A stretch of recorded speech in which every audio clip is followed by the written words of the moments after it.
Hello, everyone. Welcome back to Teentastic Tuesday right here on Los Angeles Public Library's YouTube and Facebook Live. I'm Katie. I'm a Youth Services Librarian in our Youth Services Department here at the library. And I'm here with... And I'm Diane Olivo-Posner, the Principal Librarian Associate Director for the Exploration and Creativity Department. And we are here to introduce today's program. Skateboard presents Doin' Tricks.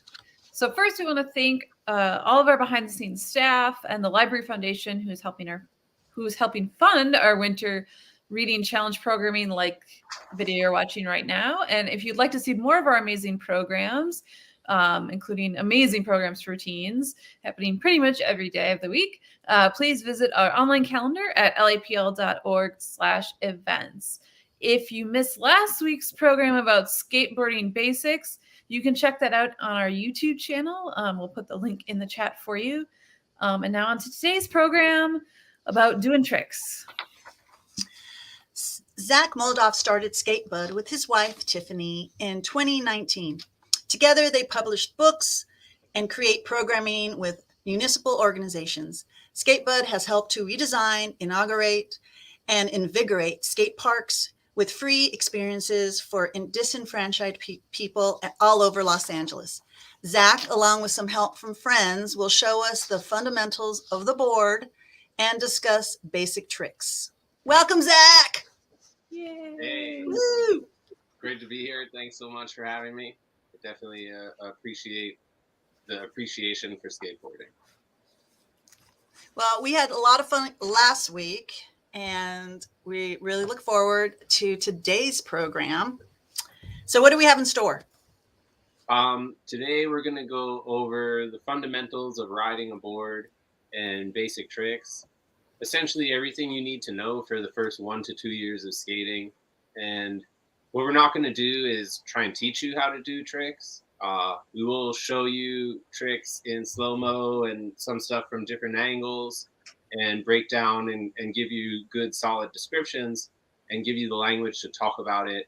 And our goal is to really just help you feel comfortable to approach it all and feel like it's familiar to you. So hopefully you'll get some great nuggets here, not necessarily the tricks themselves, but good nuggets that go along with the tricks.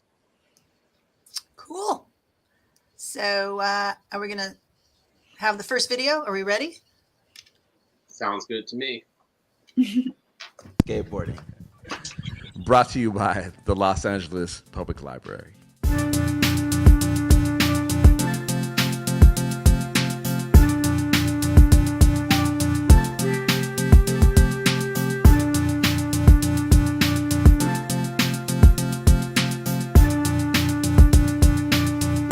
So today we're going to cover everything else that you need to get out there and get skating and be comfortable. But what you need to keep in mind is these are all just words and ideas. And it's going to really just come down to you getting out there, going skating. The only thing that's going to make you more comfortable on a board is being on a board more. All of this here is just to help you feel more comfortable in your mind, in yourself. We're going to cover stances, sides, and orientations, tricks, and a little bit of etiquette. You got to remember that what you're doing is totally new for your body. So it's totally natural to fall down. What we really do is fall down and get up, and then the reward that we get out of that and that dedication is tricks. To get like a lot of the foundation for me probably took a few years for sure. The first year was definitely filled more with learning how to balance on my board and feel comfortable just going back and forth. But it's like the simplest things. Once you learn how to roll, then you just want to learn how to ollie, you want to jump off something. It's all about progression, and we all get to that point. So when you're learning how to skate, you're learning how to use your body in a whole new way. You know, it's like you're doing a dance, but you don't know who you're doing a dance with, or what the dance is. A lot of what happens and the frustration that comes with learning to skateboard is realizing that our ideas about reality are not always exactly reality. Because with skateboarding, we all of a sudden become aware in sometimes painful ways about the difference that just the tiniest movement can make. Because the tiniest movement can be the difference between landing a trick or not landing a trick. And learning how to be able to control and feel and anticipate and even change and correct those movements takes a long time. We're gonna walk through a couple things that'll take you through at least your first year of skateboarding, if not the first 2 years. And don't be ashamed or frustrated about that, because learning how to kickflip, heel flip, frontside shove it, those are all hard tricks. Some people never learn how to do them.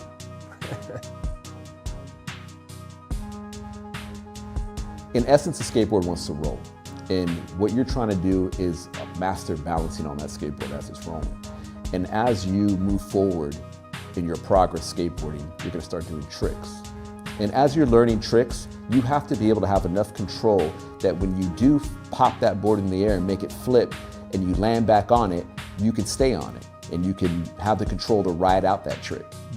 The main thing about learning to skateboard is learning your basics. Fundamentals are extremely important. So before you can even attempt any tricks, you need to learn how to proficiently ride the skateboard. How to push, stand up, turn it, you just stop it, everything that has to do with just riding it before you're actually gonna make the skateboard do any type of trick. Standing on the board is all about centering your balance and removing momentum. So that means get your feet over the most stable part of the board, the trucks. If you draw a line straight down from the top of your head, through your neck, your shoulders, your ribs, down your hips, into each of your legs, through your knees, and out your feet into the skateboard, imagine a straight line going all that way and then straight through the board, straight through the trucks, and straight down the middle of the wheel. That's where you're standing, and that's a straight line. And if you can be right there without leaning back and forth, the board's not gonna go anywhere. When you wanna think about how to create control on your skateboard, think about the claw in your foot. And that claw is just the ball, your big toe, and your second toe.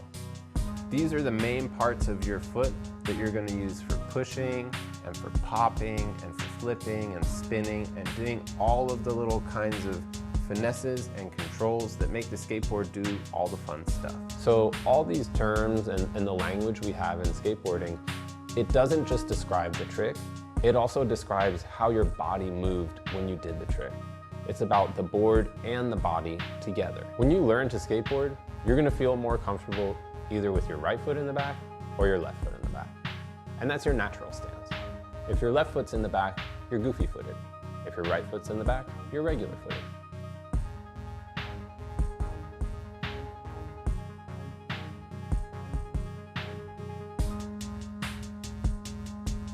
As you progress and get better at skateboarding, you'll learn to do tricks switch stance. And this just means that if you're regular, you'll do tricks goofy.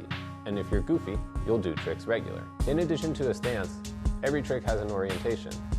Either regular, fakie, switch, or nollie. If a trick's orientation is regular, we don't say regular. So if you just do an ollie, you wouldn't say, oh, I did a regular ollie. You'd say, I did an ollie. Nollie is fakie switch, but we don't say fakie switch. We don't say switch fakie. We say nollie. Not sure why. We all know that you really can't ride forward or backwards since your body's oriented sideways. You're either going left or right. Riding forward just means riding in your regular stance. Riding backwards means riding in your switch stance. So, if you were riding backwards and you popped a trick with your natural stance foot, that would mean you're doing a fakie trick. If you're riding backwards and you popped a trick with your switch stance foot, that means you're doing a trick switch. If you're riding forwards and you pop a trick with your regular stance foot, that trick's regular. If you're riding forward and you pop a trick with your switch stance foot, that trick is nollie. Some people might have an easier time skating nollie than fakie. Some people might have an easier time skating fakie than nollie. For some people, a trick might be really easy switch and really hard regular. This is because our bodies aren't even. Our body has a left side and a right side. And doing a skateboard trick just means finding a very exact rhythm for the left and right sides of your body that makes the skateboard move in a particular way. And it's really hard to understand at the beginning because all these things seem so separate. But once you get better, more familiar, and you have more understanding, you'll see that all these ways of manipulating the board are just ways of centering your body, finding a gravity, and using force and counterforce to make the board do something. And when it comes to tricks where the board or your body spins, or the board grinds or slides, there's also a front side or a back side. In terms of front side and back side spins, it refers to whether or not you can see where you're going. A backside spin is blind, and a front side spin allows you to see what's going on. These are hard concepts to grasp through words, so these diagrams are going to help. When it comes to grinds and slides, it's a lot simpler. If you approach the obstacle that you're going to grind or slide on, and you're facing it, that's a front side grind or slide. If you approach the obstacle and it's behind you, that's a backside grind or slide.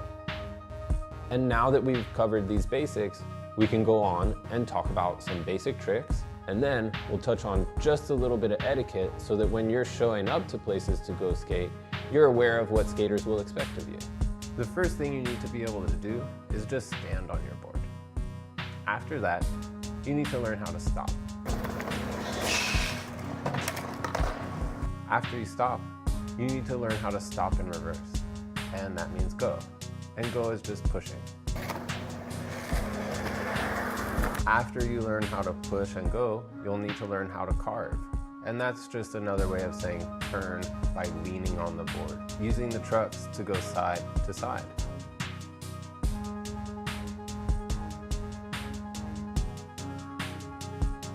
After you learn how to carve, you should learn how to kick turn. A kick turn means using both side to side motion of the trucks plus the leverage of the tail to turn the board.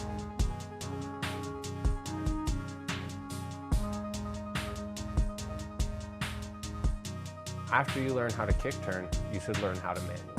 That's holding a wheelie on the back two wheels. Ultimately, you can learn how to do tricks into manuals and out of manuals. And some of the most proficient skaters spend a lot of their time working on their manuals.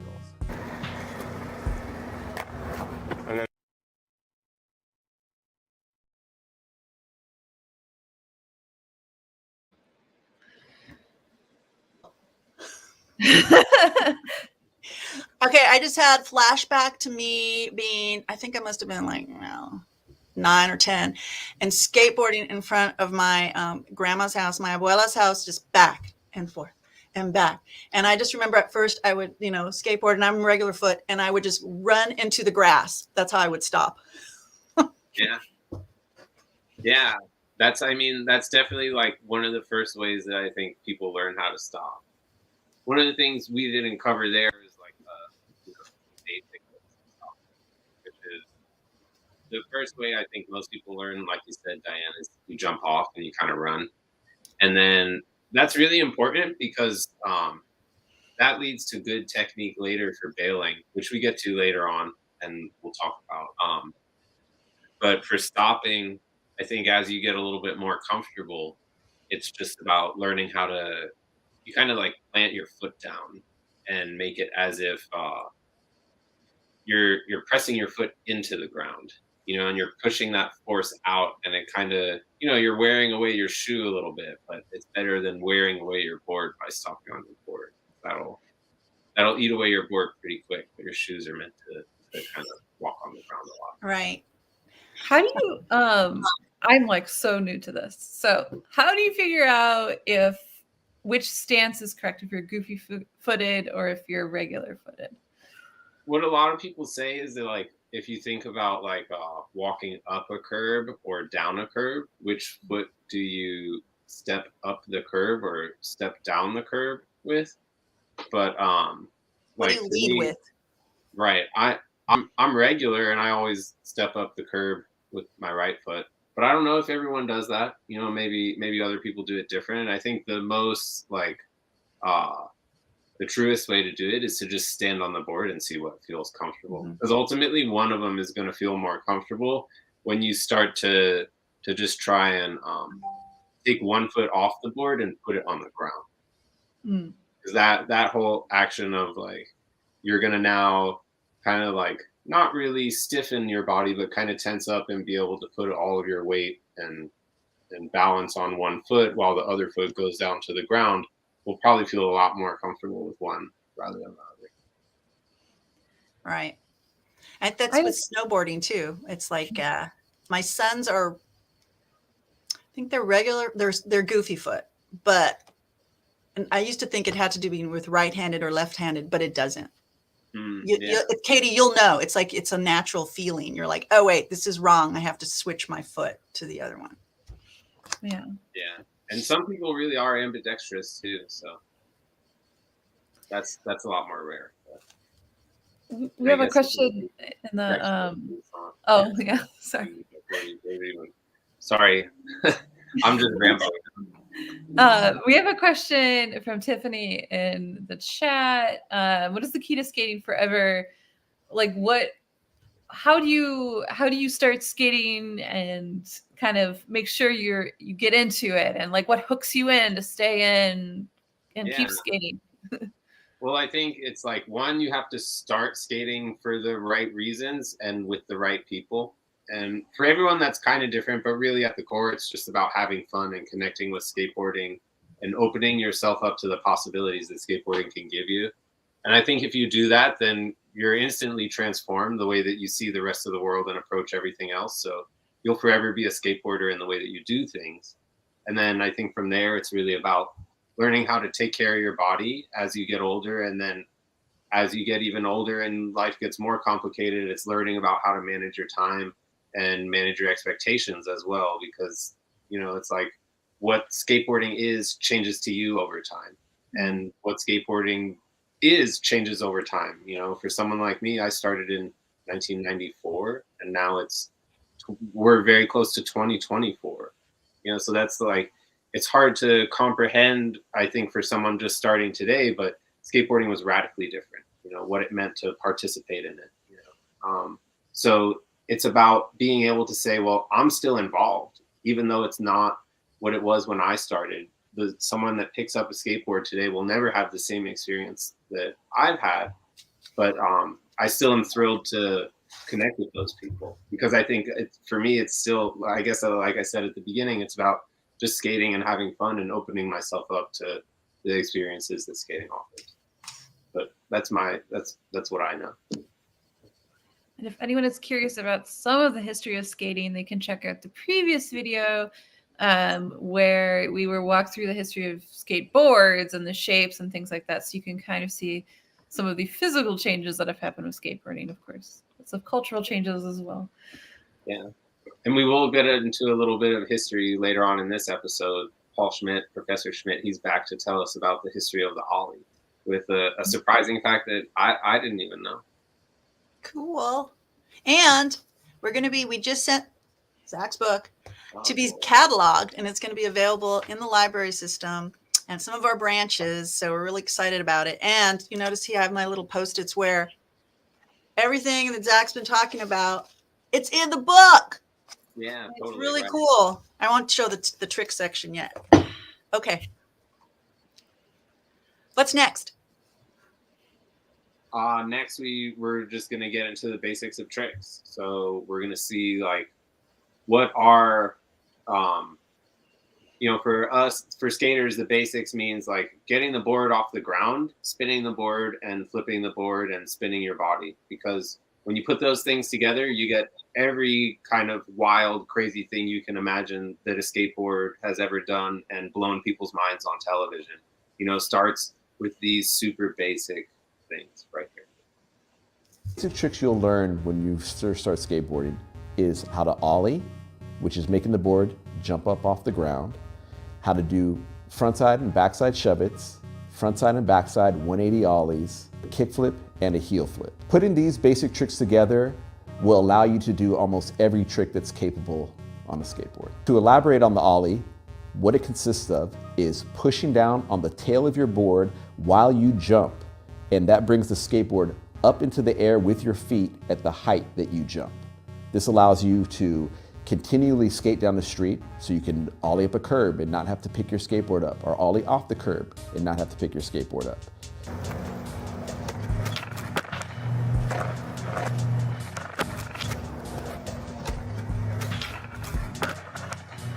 When you do a frontside 180 ollie, you are gonna ollie and turn 180 degrees facing forward. When you do a backside 180 ollie, you're gonna ollie and turn 180 degrees facing backward.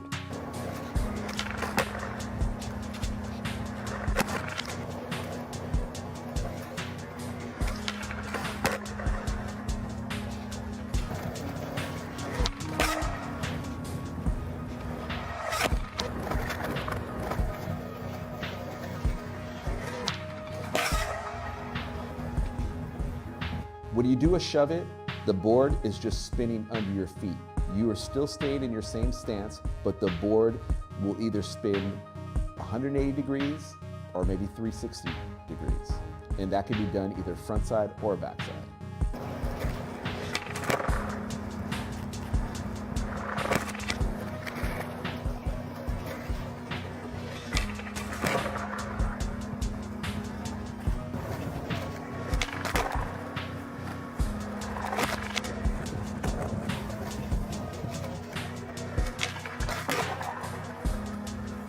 When you're doing a kickflip, you're gonna ollie and flip the board with your toe, and it will spin the board side over side.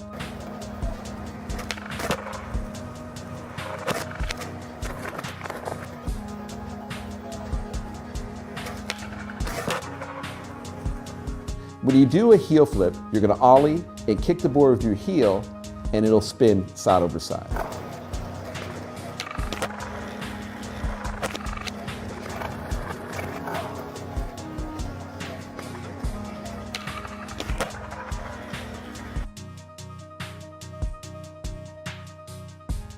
The process of doing a trick can be broken down into a few parts: the setup, the top, the peak, and the landing. For tricks where the board flips or spins under you, separate from your feet, the peak also involves a catch before the landing. The catch just means your board has separated from your feet, and now you and the board are coming back together. And the key to doing this is having the rhythm and timing for everything to happen at just the right moment. In synchronicity. Bing, bing, like a clock. Bing.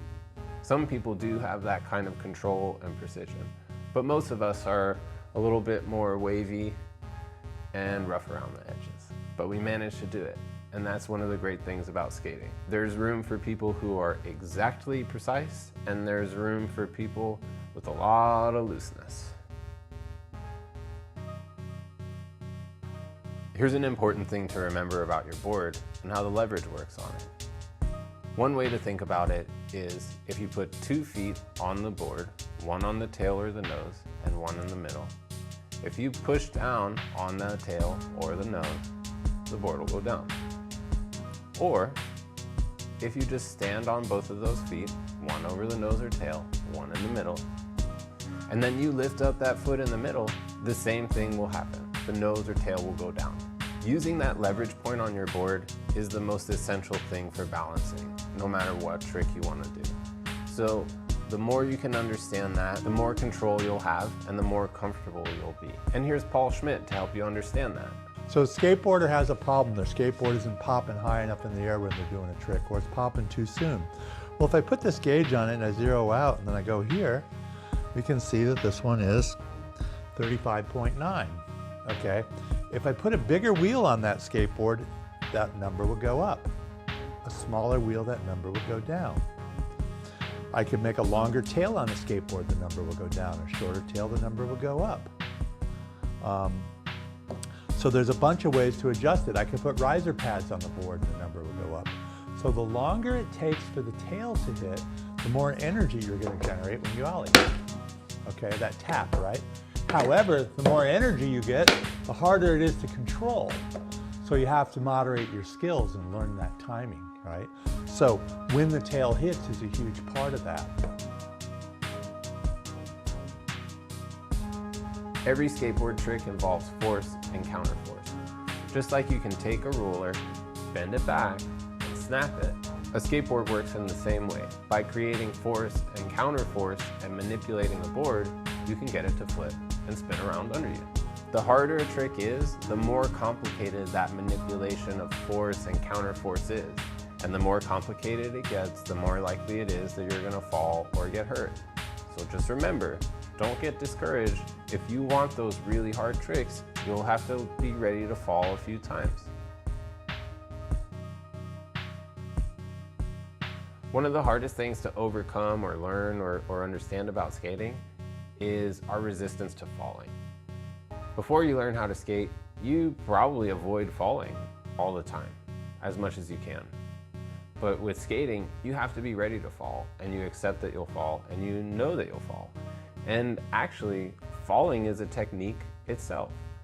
We don't call it a trick, but skaters can appreciate a great fall or a great bail in the same way that we appreciate a great trick. Because for us, it communicates the same thing. To someone who doesn't skate, they can't see it, especially when it comes to falling without getting hurt, which we call bailing. And bailing is, I guess, that's really like the trick of falling. Because a bail is getting out of a trick that's about to go wrong without getting hurt.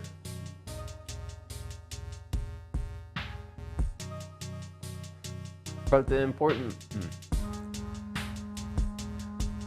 thing to remember about falling on your skateboard is you don't want to stop. If your body stops, it's going to absorb all of that momentum, and all of that force is going to go into your soft parts and your hard parts, and ultimately your body is breakable. So yeah, if you're going really fast or you're coming from really high and then all of a sudden your body has to absorb a lot of impact, it's not really built for that. But what a bail does is it allows you to take all of that momentum and force and turn it into running or jumping or something else that allows the force to work its way through your body in a familiar and controllable way. So a great bail just means that you were trying a trick, you had a bunch of momentum, you lost control of the board, you tried to get out of it, and you did it in a way that prevented you from getting hurt.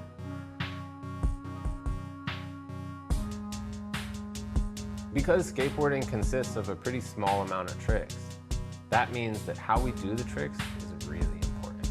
And for skaters, style is everything. You'll hear it said time and time again. And it's not only true, it's also meaningful. Style is something that we can't affect directly. Getting a better job, a new car, the biggest house, or the most expensive hamburger will not affect your style. And that's the great thing about it. Style is beyond being influenced, beyond being touched.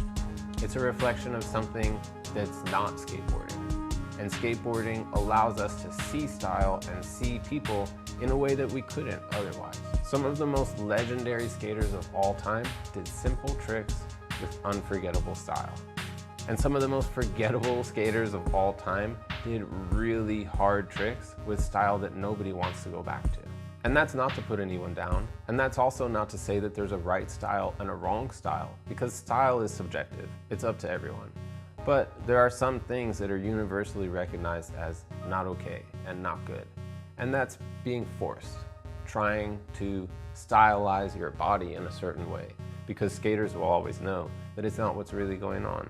You just have to let your style be your style. And the more comfortable with skating you get, the more natural it becomes, the more it will be a reflection of who you are, and the less it will be a reflection of your struggles to learn this really hard and really difficult and really complicated task.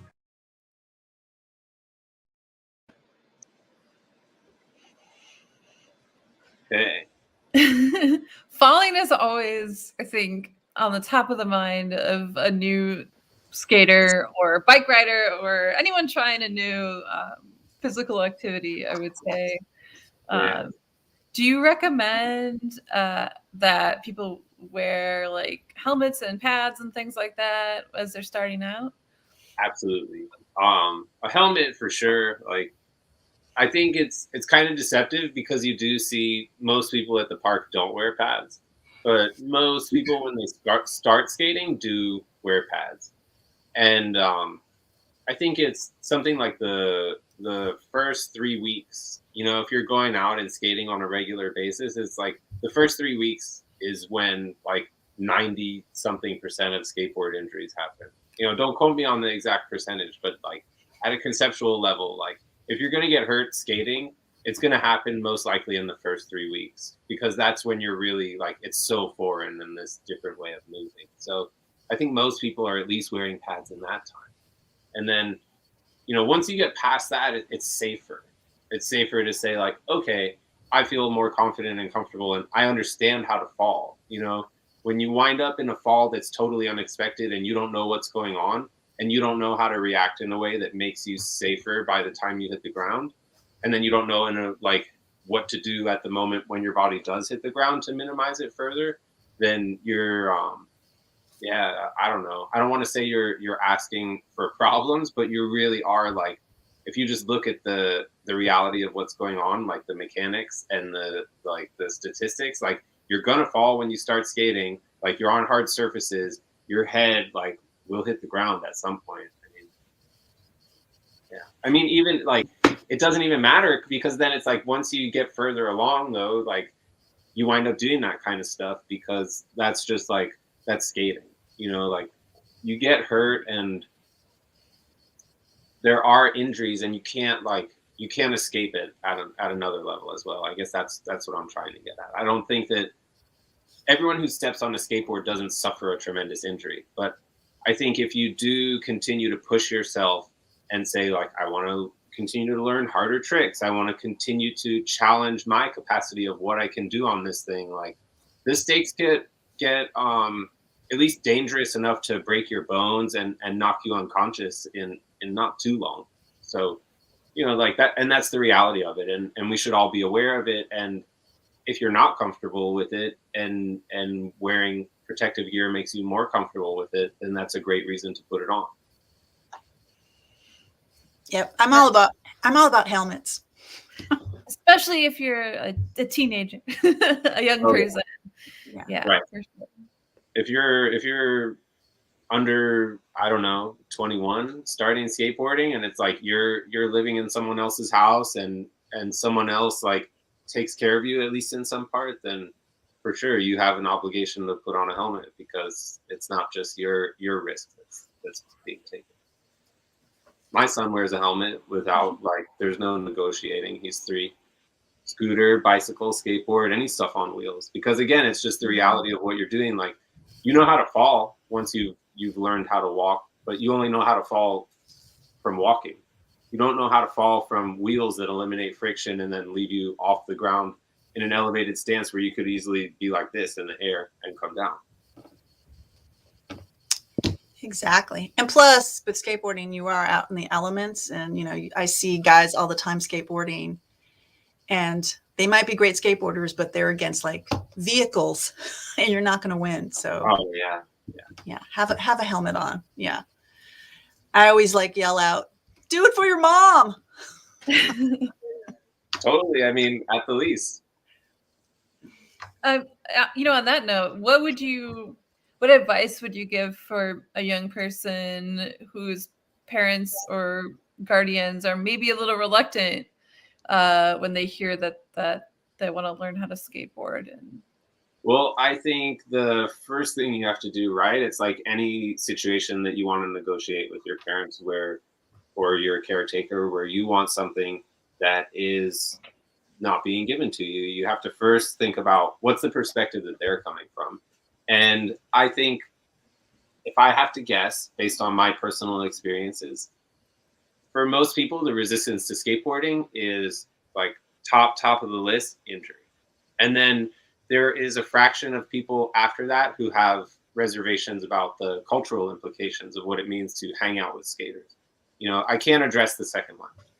I can't address the first though. And if your parents feel like skateboarding is physically unsafe, then, you can propose like, hey, I'll wear a helmet. I'll wear elbow pads. I'll wear knee pads. I'll get lessons with an instructor. There are a lot of ways that you can make skateboarding more safe, right? Like, you are going to fall, but just because you fall doesn't mean you'll get hurt.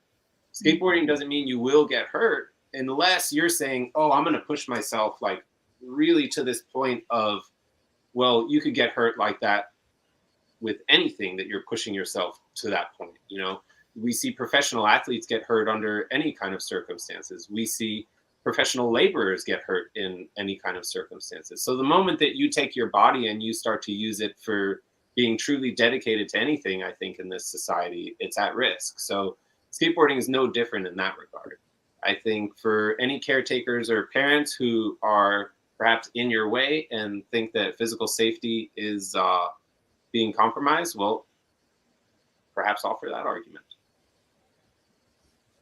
Yeah, I like the giving the options. Like, here, let me try this. How about this? I know my mom and aunt would sit out and watch us, just, you know, because they were there seeing what we were doing.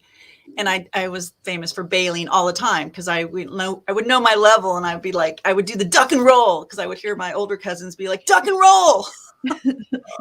And Right. I just remember the first time I was able to kick my board up. To me, that was the trick. I was like, Awesome. And it's right. They all, you know, tricks have feelings. Like, each one has a feeling to it. Like, if you're a musician and, you know, you learn to play a certain chord, I mean, I think most people can understand that, you know, a sound has a feeling when it comes to music. It's the same thing with skateboarding. When you land those tricks, when you do those things where you manipulate your body and the board and gravity and all this stuff happens at the same moment, at the same time, and you come out of it like, hey, that was cool. That's, you know, exactly. It has a feeling that you can't get anywhere else. Right. And I think having skate parks now, like when I grew up, there was no such thing as skate parks. And so it's such a different level now. And, you know, you can go to different cities and there's skate parks, and which is great. And they're all so different. And just going to watch is like, I mean, I think we're getting at another section about that, but I think that helps people too, like observing, like, you know, say, okay, well, sit down and watch this with me. For teenagers, like, hey, watch this with me, parents. And, you know, it takes, you know. Yeah, that's a good point, Diane. I think, again, like, if your caretaker or parent is reluctant, like, then go to a skate park with them for, like, say, hey, for a month, we're going to go like twice a week. And let's see how many people get hurt doing the stuff that I want to do, you know, and like pick out the people that are doing the stuff you want to do and say, like, those are the people, and keep an eye on them every time. And you'll see those people aren't really getting hurt. Exactly. We've got some comments coming in. Oh, wow. Somebody injured their Achilles tendon trying to pop an ollie. Oh, bummer. They thought they were a born again teenager. Wow. So yeah, I love that we have an audience watching. Are we ready for the next section? Yes. Do you want a response for the Achilles? Yes. I highly recommend finding a physical therapist who is qualified with skateboarding. If you want, you can message me after, and I can give you the name of a physical therapist who I use here in LA. I don't know if I'm allowed to say his name now, or like if that's a conflict or something. Yeah, go ahead, and you can either message, DM Zach. I'll let you know. And yeah, and just for anyone, I think that does bring up a good point. You know, like, for people who want to keep skating, finding a great physical therapist makes a tremendous difference, because they're going to be able to teach you how to do the exercises that your body is lacking, where your body is losing muscle, and you're going to need that muscle to support skating. So, you know, just like find the right one for you, and that's going to make a tremendous difference when it comes to being able to keep skating and stay healthy. Yeah, we have some advice also about stretching and warming up before a skate session. And I think that's a good advice. Because I don't know if we necessarily always think of skateboarding as like, it's so physical, but maybe you don't think of it like you're going for a run or something, but you need to warm your body up for it. No, absolutely. Having I warm up and stretch like almost every morning regardless. And there are some exercises that I do to keep my body in shape from a physical therapist. And, you know, that's right. And someone just said, know your limits. I skated like 30 minutes too long and really hurt my back. So, you know, if you don't listen to your body and you don't do what's right for your body, you'll pay the price for sure. And the shirt, thank you for the compliments. It's Lockwood Athletics from Fabian Alomar.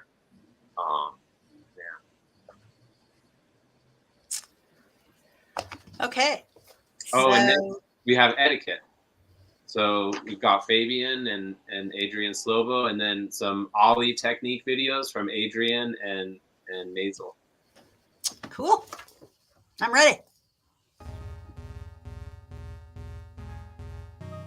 If someone is brand new to the skate park and, you know, just figuring things out, I'm always welcoming. You know, you have to remember everyone starts somewhere. No one just is born a great skater. You got to work up to it. And yeah, just enjoy the process. Have some fun, you know? We're all just skating. That's it. There's a skate code, and it's a code of conduct. How to maneuver in the skate park. There's the locals that kind of get a little too strict about these things and try to scare off other people. And then there's the new guys that come in and try to do things that they shouldn't. Look at the vibe. There's always gonna be a skate vibe. When you go to a park, check it out first. Take a look around and see how everyone's maneuvering. You know, don't go and just put wax on something that already slides and grinds. Why would you do that? That's not cool. And then you got these guys that go and litter the parks. Do you litter your house? Why would you litter your park that you're skating in? And even if it's not the park that you always go to, there's other people that like that park, and I'm sure they wouldn't want you to come and dirty their backyard. You know what I'm saying? You were getting close to doing a trick, you felt like you had to go and snake everyone, or because you think you're better than everybody else? Hey, take it from me. I'm gonna let you know, that's not how you get down in skateboarding. Some of us take this a little very personal. I know I did. You couldn't come to Lockwood back in my days in the 90s and come and skate there and try to blast your music or do something that was out of pocket, like try to litter and do graffiti. All that stuff is uncalled for. It's just bad conduct. If you're gonna skate at a park, respect it. So hey, if you see me at a skate park, feel free to come and hit me up and let's talk about the 90s skateboarding, because a lot of people, they know about the gear and all the tricks and stuff, but what's missing is they don't know about the respect that we had for each other in the 90s. Because a lot of people are jumping on it right now and they see it and they think that it was all like wilding out. When we were actually, you know, we had a lot of mutual respect for each other, especially at a park. You know, you go there and you fill it out instead of just going in and just trying to be like that guy that trying to snake everybody and be disrespectful. That didn't exist back then. And if you did it, you didn't do it at Lockwood. So back years ago, probably around 2014, I got the honor to induct Alan Gilfin into the Skateboarding Hall of Fame. And I came into my library and started to research the magazines, and I wrote this story about him and his history. Well, in his first Who's Hot in Skateboarder magazine in 1978, or maybe late 77, he said, "Ollie up the curb in your neighborhood." Nobody was listening. That didn't become a standard thing until 1985. Pretty crazy, because to Alan and Ollie was on vert, right? That's what we knew him for in that era. But there was a triangle in between his house, the neighborhood, the skate park, and a burger shop. And they would skate, and they found this part of the park that was past vert, and they could fly off of it and not use their hands. And then Alan figured out how to take that elsewhere, and then they would ollie up the curb in the neighborhood on the way to the burger shack. Well, Alan would only eat one burger at the burger stand. Can you imagine what the name of that burger was? That's right, the Ollie burger. Pretty crazy, right? So here's a name, a nickname, Ollie, that everybody in the world knows, and the parents and kids and everybody. It's a hamburger. How about that?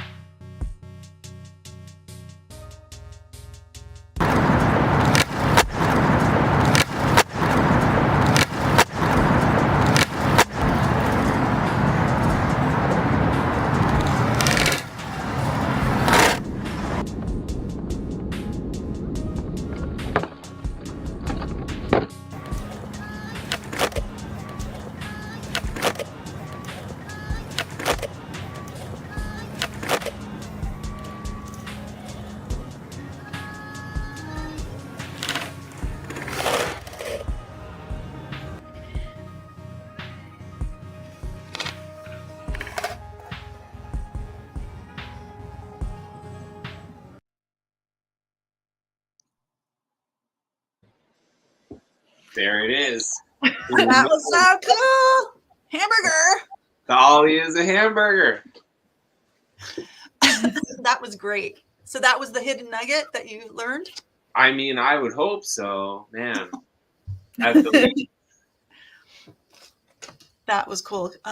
We have lots of questions are coming in, Katie. Where is this? Yeah. Yeah. Marcia. She asked, can you address the etiquette between BMX and skateboarding? Yeah. Oh man, it's a hard one. I mean, the etiquette of between skaters and like any other wheeled thing that utilizes the skate park or similar spaces has been contentious as long as I've been a skater. So that's, almost 30 years, and I think longer. But really, it varies a lot by place. So I don't want to tell someone something that that could potentially get them into a hot situation.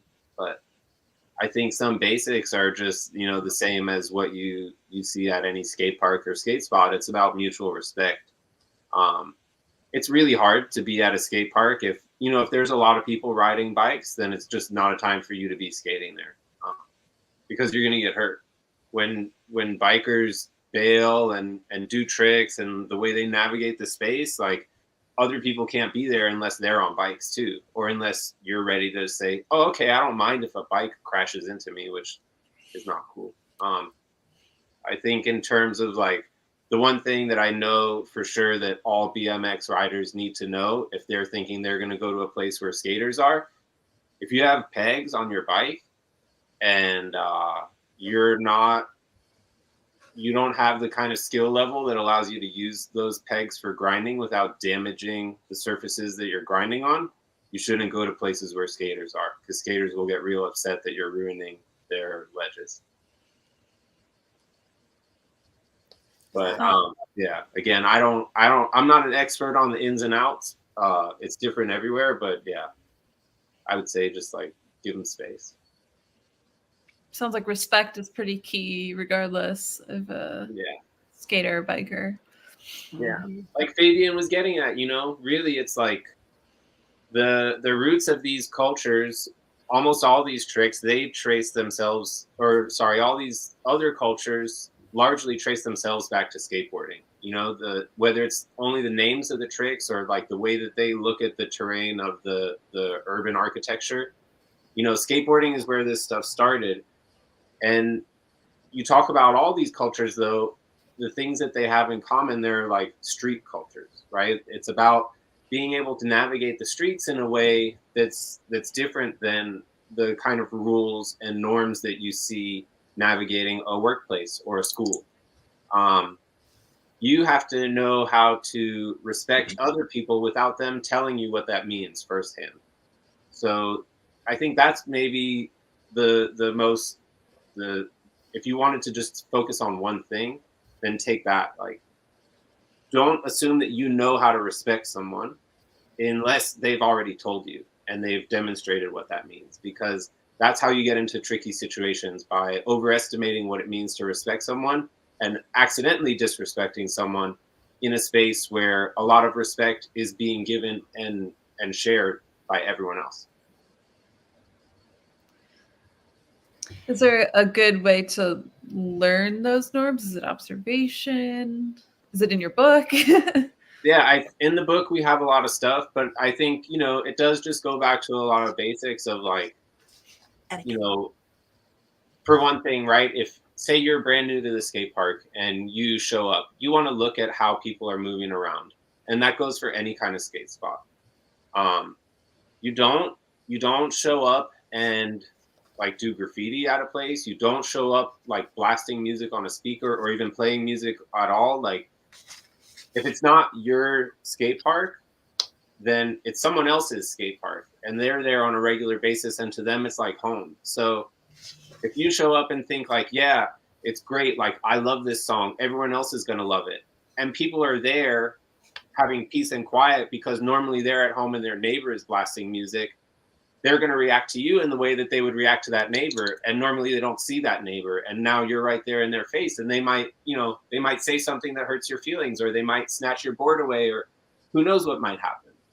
But ultimately, I think if you just understand that you're coming into a space where people have been doing what they're doing for a long time, and they're doing it without any kind of authority figure and anyone saying what's going on. So in our book, we do have a lot of the basics of etiquette and what's expected of you. If you like, if it's really important, you can for sure get a hold of the book and read through the specifics of that. But also, I would think if you're new and you're showing up, let everyone else take their turn before you're going to go. If you just showed up and there's 10 people skating and only 7 people have gone, and you're like, all right, I'm going to go now, and then there's 3 other people, well, maybe the last 3 people there are like the ones who have the most ownership over the place, right? And they're waiting their turn, and they just happen to be last in line, and now you just jumped in front of them. Well, regardless of the outcome and what happens, it's going to be uncomfortable for you because you want to come back to this place, right? You want these people to ultimately say, yeah, you should be here too. You're with us. And skaters don't really like, there aren't any enemies at the skate park because the enemies don't come. You know, the people who are confrontational or aggressive or creating situations that mess up the skate park. And that could even mean like, yeah, you're there and you were respecting everyone, and you know that you got to wait your turn, but now you're having a temper tantrum because you're not landing your trick. Well, that's for sure no good either, because now you're disrupting everyone else's time. Everyone else is there to skate. You can go have a temper tantrum anywhere. You can only skate at the skate park for a lot of people. You know, a lot of people aren't going to go out into the streets for an hour here, an hour there, or at this time. You know, there's only certain times you can go to the streets. So I know it is like, it probably seems really hard when you're new to just get out there and go. But the other thing that you have to remember is it's hard for everyone who's new. It doesn't matter what you look like on the outside. Skateboarding is one community where if you're willing to just say, all right, I'm going to kind of like keep my mouth shut and go here and just watch. And I'm not going to be too eager about having anyone say like, hey, we're great. We're great to meet you. We're glad you're here. And I can take like going back 3 or 4 times. These aren't people who are just going to be like, hey, what's up? Yeah. And not know you. These are people who are going to be like, hey, what's up? How are you doing? How are you feeling? What's going on in your life? I was glad to see female skateboarders and people of color, which, you know, was lacking, I think, a lot in skateboarding at the beginning. And now I think it's changed. There's a lot of LA Times article about some people of color skateboarders. And anyway, I do also want to say the information on etiquette in the book, it's great. And, you know, gives you some definitions. Like people are like, what's snake mean? I mean, most teenagers know what it means, but, you know, it means cutting in front of someone. You know, skateboarding, a lot of it's definitely with snowboarding. It's like when people, there's rules to the mountain, there's rules to the street. And I will say observing is probably one of the best things, though. Just watching, you know, it's like people watching. It's great because you can really, the dynamics of everything. And, but it is scary being the new person and being able to ask questions and figure out who to ask. And a lot of the time, you know, skateboarders, to me especially, are total jokesters, you know, and some people might take it the wrong way, but usually they're super cool and nice and they want to help people. Absolutely. And I will say that is one thing too, like, even though the space can be intimidating and there's a lot there to get over, if you can just find the kind of, I don't know, solidity to ask a question to someone, then I think just that in and of itself will help you get more comfortable, because you'll see that person will 99 times out of 100, they'll give you an honest response. You know, it's different if you start to like follow that question up with 1,000 more questions. But if you have something that you really need to know and it's going to help you and you ask someone, they're going to want you to have it. They're not going to want it to be withheld. Is there a resource that our viewers can use to find skate parks in the city, in the area? Yeah, on our website, we do have a list right now of about 25 or 30 parks, along with like a drone shot of each park that shows the whole thing, and then detailed DSLR photos and index of all the obstacles. Other than that, we're working on a massive update that's going to have every skate park in the county, and you'll be able to search by obstacle and find exactly what you want and see pictures before you go. But that won't be available until February, most likely. For now, we've got about 25 of them. If there are parks that folks really want to see, they can always reach out to us on social media or via our website, and we can add those to the website, because we have a lot more that aren't there right now. But 25, that's great. I mean, yeah, there's more than 85 in the county. Wow. All right, so 50 something to go. Get on it, Zach. We have about we have more than half of them already photographed. Wow. Do you have any recommended parks for younger or beginner skaters, or sort of? Yeah, let's see. If you're on the, like, in the valley, NoHo is really good. I know it has a bad reputation for some people, and for sure there's like people drinking and doing stuff there, but there are also constantly newcomers there, people giving lessons there. It's really like a welcoming crowd, and depending on what time you go, you're going to see different people. I'd say like kind of southwest towards the bay, Rowley Skate Park is really kind of more small and welcoming. Hazard is a park on the east side that's not very busy and can be a great place to just kind of learn on your own. Wilmington is another excellent park down near San Pedro. And then north, let's see, then kind of more central. Westchester is another great one on the west side. That's a skate plaza. Stoner as well. It's not too far from there, a little bit further north towards Santa Monica. Essentially any of the plaza style skate parks, if you look them up, those are going to have a lot more just flat ground, and they're not going to be oriented with ramp terrain and then flat in between it. It's more kind of flat terrain and then ramps on the outside. Awesome. Here's a question that came in. Here we go. My nephew and niece just got their first boards. Yeah. And they're already wanting to do tricks. How long before you start introducing tricks when learning skateboarding? I think Kelsey. As soon as you're comfortable with the fundamentals of how to be on the board and be comfortable and get on the board, make it stop, move it around, because the key to being able to land tricks is to have the kind of control over the board that once you come down to the ground, you're going to stay there connected to the board. Otherwise, invariably, there's so many kinds of forces and physical things happening that by the time you're going to get down onto the ground with that board, you won't be able to stick with it. I think if I was to say, like, all right, here's a person who's going out and skating every day for a couple hours, then I don't know, after a few weeks. Yeah, I will say it's practice, practice, practice. Just like when you're learning a musical instrument, just going out there and just, even if you just got in your, driveway, just to keep it up. This is really nice. Look at this one. Greetings from Japan. Hey. Alley native. All right. Started skating in 1975 and still skating. Working as a teacher librarian in an international school. Much love to skaters, readers, librarians, and the full combo. They love us, you guys. Yeah. Awesome. I think we have time for one last question specific to you. When is the Android version of the Skateboard app going to be available? You could talk about the Skateboard app in a general sense. The Android version of our game will be available in January. The relaunch of our app for finding skate parks is going to be just a web app, so anyone will be able to access that from their phone.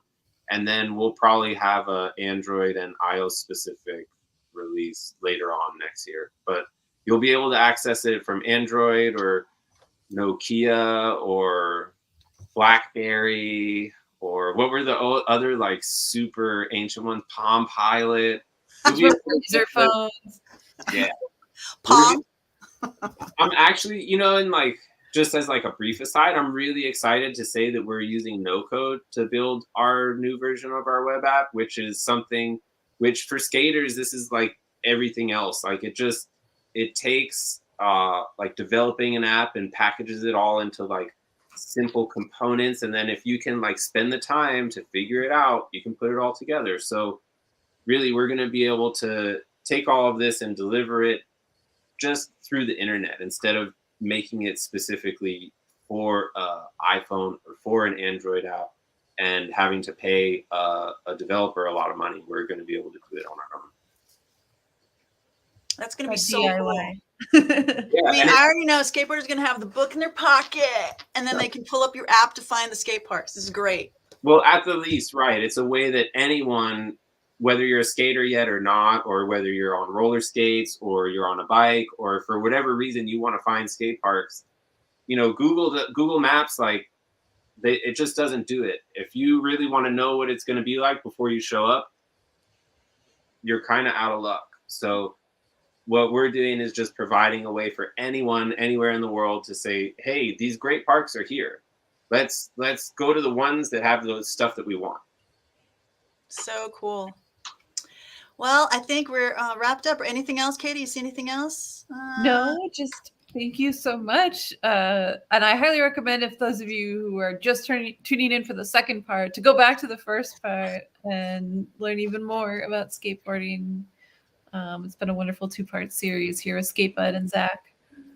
Thanks, Zach.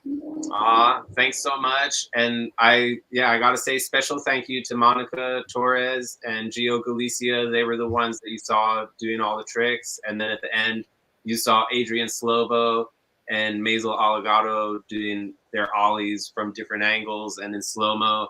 And hopefully that's going to help. And we're here to help more if you need more help. So feel free to reach out.